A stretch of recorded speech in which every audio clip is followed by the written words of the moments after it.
కొత్త బట్టలు కొత్త వెలుగులు మీ ఇంటి పండుగ సంతోషాలకు అసలైన చిరునామా సిఎంఆర్ షాపింగ్ మాల్. అందరికీ భోగి సంక్రాంతి కనుమ శుభాకాంక్షలు. మన జేబులో ఉన్న 500 రూపాయలతోటి మనం ఏం చేయగలం?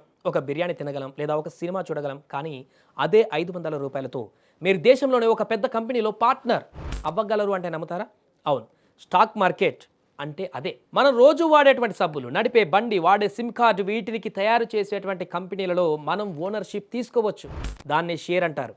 చాలామందికి స్టాక్ మార్కెట్ అంటే ఒక భయం, అదొక జూదమని భయపడుతుంటారు, డబ్బులు పోతాయని ఆందోళన చెందుతారు. అసలు ఈ మార్కెట్ ఎలా పుట్టింది? 1602లో మొదలైన ఈ సిస్టమ్ 2026లో ఎలా నడుస్తుంది? లాభం ఎలా వస్తుంది? పన్నులు ఎంత కట్టాలి?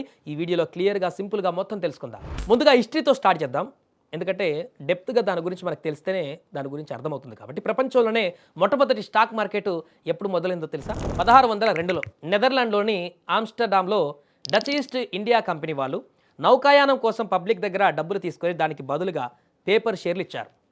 అదే ఈ స్టాక్ మార్కెట్కి పునాది. ఇక మన ఇండియా విషయానికి వస్తే ఆసియాలోనే అతి పురాతనమైనటువంటి స్టాక్ ఎక్స్చేంజ్ మన BSE అంటే బాంబే స్టాక్ ఎక్స్చేంజ్. ఇది 1875లో మొదలైంది. ఆ తర్వాత 1992లో టెక్నాలజీతో NSE నేషనల్ స్టాక్ ఎక్స్చేంజ్ కూడా వచ్చేసింది. కూరగాయల మార్కెట్లో కూరగాయలు ఎలా కొంటారో ఇక్కడ కంపెనీల వాటాలు, షేర్స్ కొంటారు. 2026 లెక్కల ప్రకారం BSE సుమారు 5500కు పైగా కంపెనీలు ఉన్నాయి.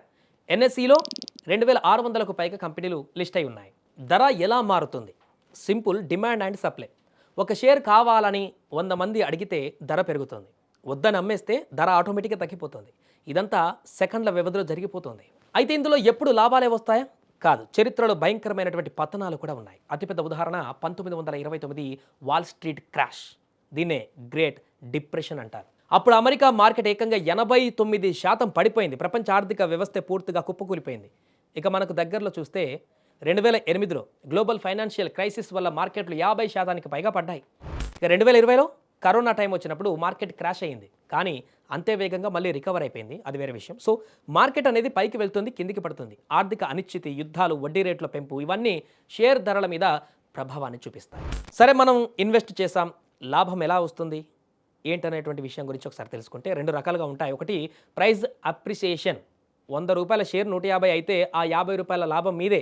ఒక ఏడాదిలోపు అమ్మేసి లాభం పొందితే STCG కట్టాల్సి వస్తుంది. ఒక ఏడాది దాటాక అమ్మితే LTCG long term capital gains tax అంటారు దీన్ని, అది కట్టాలి. ప్రతి బడ్జెట్లో ఈ పర్సంటేజ్లు మారుతుంటాయి. 2026 నాటికి రూల్స్ చెక్ చేసుకోండి ఒకసారి. చివరగా 2026లో ఒక సామాన్యుడు ఇందులో ఇన్వెస్ట్ చేయాలంటే ఏం కావాలి? కేవలం ఒక 3 స్టెప్స్ మాత్రమే. ఒకసారి గుర్తుంచుకోండి. డాక్యుమెంట్స్ ప్రధానంగా పాన్ కార్డు ఉండాలి, ఆధార్ కార్డు ఉండాలి, బ్యాంక్ అకౌంట్ ఉండాలి. Right account. ఇక ఒక బ్రోకర్ యాప్లో demat and trading account open చేసి KYC పూర్తి చేసుకోవాల్సి ఉంటుంది. ప్రధానంగా ఇన్వెస్ట్ మొదట చిన్న మొత్తంతో లేదా మ్యూచువల్ ఫండ్స్ ద్వారా స్టార్ట్ చేయడం చాలా సేఫ్. స్టాక్ మార్కెట్ అనేది డబ్బు సంపాదించడానికి ఒక అద్భుతమైనటువంటి మార్గమే, కానీ సరైన రీసెర్చ్ లేకపోతే చాలా రిస్క్ కూడా ఉంటుంది. నిపుణుల సలహా తీసుకొని లాంగ్ టర్మ్ కోసం ఇన్వెస్ట్ చేస్తే సంపద సృష్టించవచ్చు.